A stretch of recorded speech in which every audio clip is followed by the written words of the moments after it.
Hi நண்பா, இந்த ஒரு வீடியோவில் விஷால் சார் நடிப்பில் வெளியான மகுடம் திரைப்படம் முதல் நாள்ல தமிழ்நாடு, கேரளா, கர்நாடகா, தெலுங்கானா என வேர்ல்டு வைடா டே ஒன்ல எவ்வளவு கலெக்ஷன் இருக்கு அப்படின்றத இந்த ஒரு வீடியோல டீட்டெயிலாக பார்க்க போறோம். அதுக்கு முன்னாடி மகுடம் திரைப்படம் பார்த்தவங்க படம் எப்படி இருக்கு, உங்களுக்கு பிடிச்சிருக்கா இல்லையா அப்படின்றத மறக்காம கமெண்ட் பண்ணுங்க. ஓகே நண்பா, வாங்கினக்கான வீடியோக்குள்ள போகலாம். ஓகே நண்பா, மகுடம் திரைப்படத்துக்கு டே ஒன்னை விட டே 2ல நல்ல ஒரு ரெஸ்பான்ஸ் பாத்தீங்கன்னா கிடைச்சிருக்குது. ஸோ டே 2ல அட்வான்ஸ் புக்கிங்லையும் நல்ல ஒரு கலெக்ஷன் தான் பண்ணியிருக்குது.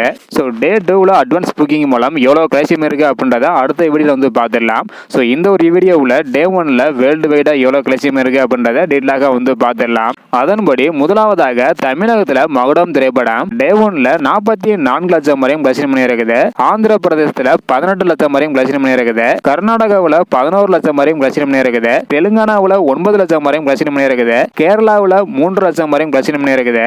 இதன் மூலம் உலகம் முழுவதும் முதல் நாள்ல மட்டும் மகுடம் திரைப்படம் 86 லட்சம் வரையும் கலெக்ஷன் பண்ணியிருக்குது. நம்ம சொன்னது போலவே முதல் நாளை விட இரண்டாவது நாள்ல நல்ல ஒரு கலெக்ஷன் பண்ணியிருக்குது. குறிப்பாக சொல்லணும் அப்படின்னா முதல் நாள் வசூலை இரண்டாவது நாள் பாத்தீங்கன்னா முந்தி இருக்குது. அதையெல்லாம் அடுத்தடுத்து பாத்தீங்கன்னா பார்த்துடலாம். இந்த ஒரு வீடியோவில் டே 1ல மகுடம் திரைப்படம் 86 லட்சம் வரையும் கலெக்ஷன் பண்ணியிருக்குது. இதை பத்தி உங்களுடைய கருத்து என்ன அப்படின்றத மறக்காம கமெண்ட் பண்ணுங்க. இந்த வீடியோ பாத்தீங்கன்னா மறக்காம எல்லாருக்குமே ஷேர் பண்ணுங்க. ஓகே நண்பா, தேங்க்யூ.